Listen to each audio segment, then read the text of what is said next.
Bismillahirrahmanirrahim. Assalamualaikum warahmatullahi wabarakatuh. Innal hamdalillah nahmaduhu wa nasta'inuhu wa nastaghfiruh wa na'udzu billahi min shururi anfusina wa min sayyiati a'malina may yahdihillahu fala mudhillalah wa may yudlil fala hadiyalah. Asyhadu an la ilaha illallah wahdahu la syarikalah wa asyhadu anna Muhammadan abduhu wa rasuluh, amma ba'd. Baik teman-teman sekalian, insyaallah pada kesempatan kita kali ini sedikit saya ingin menyampaikan beberapa tambahan materi ya dari perkuliahan online kita ya, terutama para mahasiswa saya di Universitas Pelita Bangsa Bekasi yang sedang mengikuti e-learning, dan tidak menutup kemungkinan juga kaum muslimin yang ingin bersama-sama sharing bersama saya di sini. Mari kita belajar agama walaupun dengan kondisi seperti ini, tetap tholabul ilmi harus tetap kita laksanakan. Baik, pada kesempatan kali ini kita akan membahas tentang materi tentang syariah Islam atau hukum Islam. Sedikit ingin saya mengulang kembali bahwa yang namanya ruang lingkup pendidikan agama Islam itu ada tiga, ya, ada tiga. Yang pertama adalah akidah, yang kedua syariah, dan yang ketiga adalah akhlak. Akidah yaitu berkaitan dengan keyakinan kita kepada Allah Subhanahu wa taala, keyakinan dalam beragama tentunya, keyakinan bahwa Allah lah satu-satunya zat yang harus kita sembah, ya, itulah akidah. Salah satunya poin akidahnya adalah termasuk konsep ketuhanan. Ya, konsep ketuhanan kita adalah qul huwallahu ahad. Nah, ini konsepnya, itu aja. Salah satu contoh dari akidah Islam. Tentunya nanti banyak penjabaran-penjabarannya. Nah, yang kedua sekarang adalah syariah, ya. Kedua, yang ketiga akhlak. Nah, yang akan kita bahas pada kesempatan kali ini adalah syariah. Teman-teman, syariah Islam atau hukum Islam, syariah ini diambil dari bahasa Arab, ya. Kalau kita lihat dalam kamus Muhammad Yunus atau kamus Munjid, ya.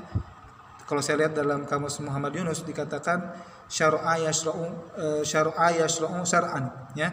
Artinya apa? Yaitu membuat jalan, pembuatan syariat, pembuatan jalan atau tata aturan, ya, tata cara, ya. Dalam kamus online Al-Ma'ani juga dikatakan syar'a yashra'u juga sama, ya. Di sana ada sebuah dicontohkan, contohnya adalah syara'allahu ad-din, syara'allahu ad-din. Allah telah memberikan jalan yaitu berupa agama, ya. Syara'allahu ad-din, ya, yaitu membuat sebuah jalan.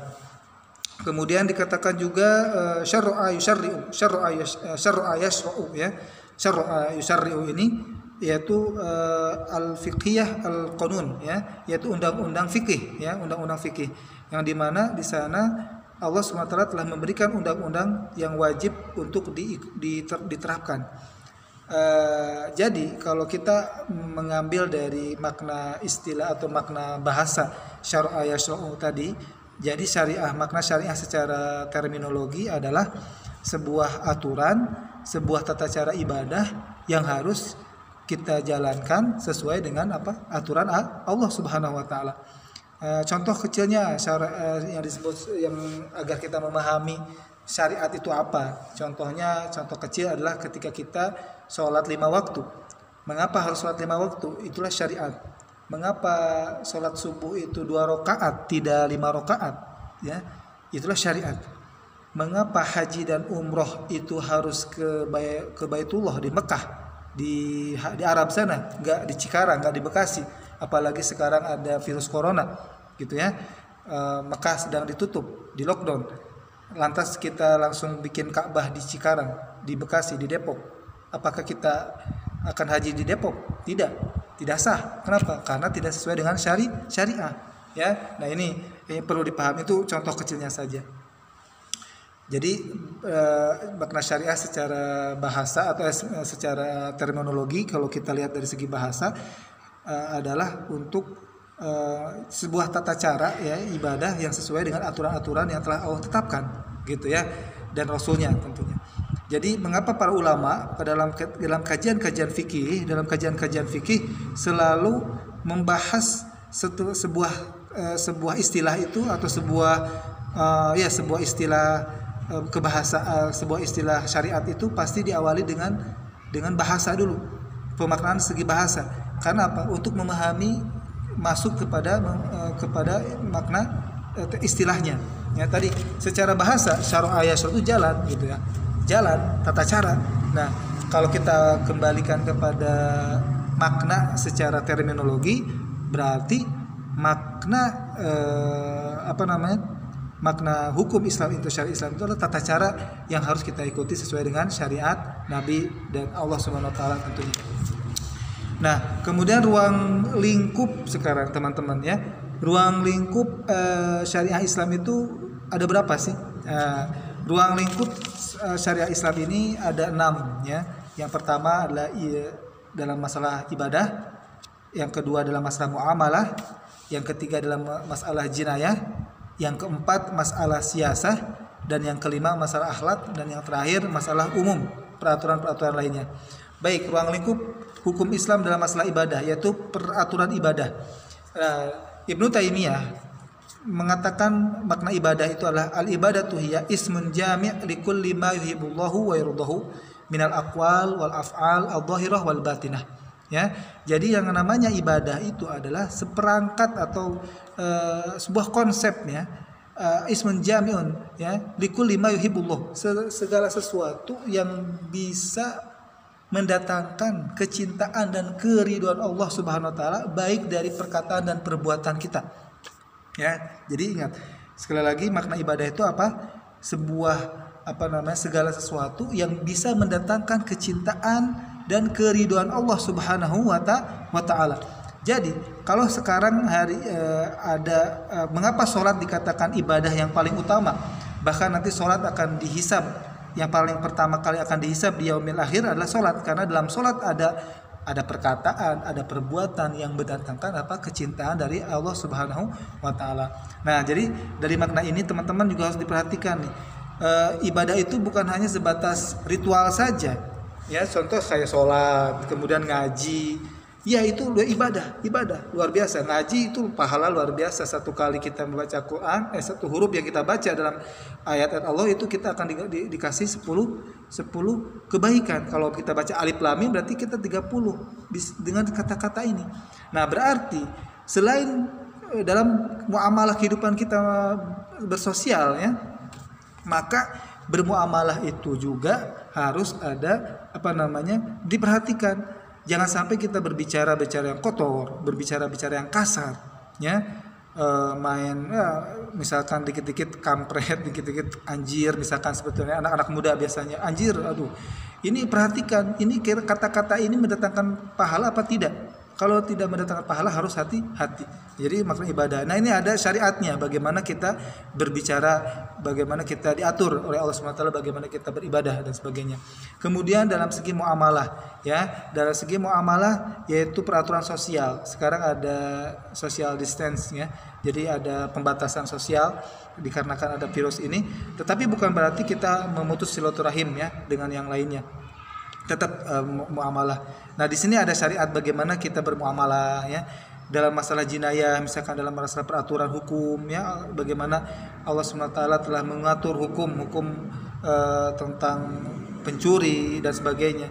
Nah, ini perlu diperhatikan. Kadang-kadang kita merasa takut untuk menerapkan hukum Islam. Wah, nanti kira-kira misalkan berapa banyak orang yang akan kehilangan tangannya gara-gara dipotong tangannya. Tunggu dulu. Ini memang harus dikaji secara dalam. Islam tidak langsung serta-merta yang mencuri ayam dipotong tangannya. Ya, dia lihat dulu perkaranya berat apa tidak. Ya, kalau sudah beberapa kali mencuri ya baru dipotong misalkan seperti itu. Kalau hanya mencuri pensil, mencuri apalah misalkan timun gitu ya, mencuri sesuatu yang hakarah atau kecil, tidak sampai harus dipotong. Dipotong itu adalah manakala sudah tingkat yang sangat tinggi sekali. Artinya apa? Dalam penerapan hukum Islam tidak sembarangan ya, tidak sembarangan yang diimajinkan oleh orang-orang liberal kali ini. Wah, begini ditakut gitu. Enggak ya, justru itu untuk efek jerah kepada si koruptor yang misalkan dia sudah mencuri yang banyak misalkan seperti itu. Dan kemudian siasah, masalah politik ya, akhlak ya, ini sudah diatur dalam masalah syariah. Nah, jadi intinya secara singkat teman-teman tadi kan sudah berdiskusi ya, intinya adalah syariat Islam itu aturan ya, aturan tata cara bagaimana kita beribadah kepada Allah Subhanahu wa taala harus sesuai dengan aturan-aturan yang terdapat dalam Al-Qur'an dan As-Sunnah. Sebagaimana yang telah kita bahas kemarin, bahwa sumber hukum Islam itu kan ada 4 ya, sesuai dengan kesepakatan. Yang pertama, yang paling utama adalah Al-Qur'an, yang kedua As-Sunnah, kemudian ada ijma dan qiyas. Ketika tidak ijma dan qiyas ini kan menjabarkan apa yang terdapat dalam Al-Qur'an dan Al-Hadis ya. Bukan berarti tidak ada dalil sebenarnya. Semuanya sudah ada dalilnya ya. Dalam Al-Qur'an sudah ada dalilnya. Ketika memang tidak ada dalil yang spesifik, maka kita menggunakan dalil-dalil umum untuk menghukumi satu perkara. Ya, bisa dipahami teman-teman. Nah, jadi syariah ini adalah kesimpulannya syariah adalah satu aturan jalan yang harus diikutin oleh pemeluknya sesuai dengan aturan Allah Subhanahu wa taala dan Rasulnya ya, sesuai dengan aturan Allah dan Rasulnya yang tertuang dalam Al-Qur'an dan As-Sunnah. Kemudian ruang lingkup hukum Islam itu ada 6. Yang pertama, ruang lingkup dalam masalah ibadah. Yang kedua, dalam ruang lingkup dalam masalah muamalah. Yang ketiga, dalam masalah jinayah, yaitu masalah hukum. Yang keempat, masalah siasah, yaitu masalah politik. Dan yang kelima adalah masalah akhlak. Dan yang keenam, peraturan lainnya seperti makan, minum, ya, masuk WC itu diatur, itu ada syariatnya, diatur dari hal-hal terkecil sudah diatur. Baik, mungkin itu saja, nanti bisa dikembangkan dalam sesi diskusi. Kita akan berdiskusi melalui chat yang lain yang ada di YouTube ini. Sekali lagi teman-teman, terima kasih atas perhatian teman-teman sekalian. Ini sengaja materi ini saya hanya melengkapi saja. Tadi diskusi teman-teman di e-learning sudah bagus. Tinggal bagaimana kita saya meluruskannya saja sedikit demi sedikit. Wabillahi taufiq wal hidayah. Wassalamualaikum warahmatullahi wabarakatuh.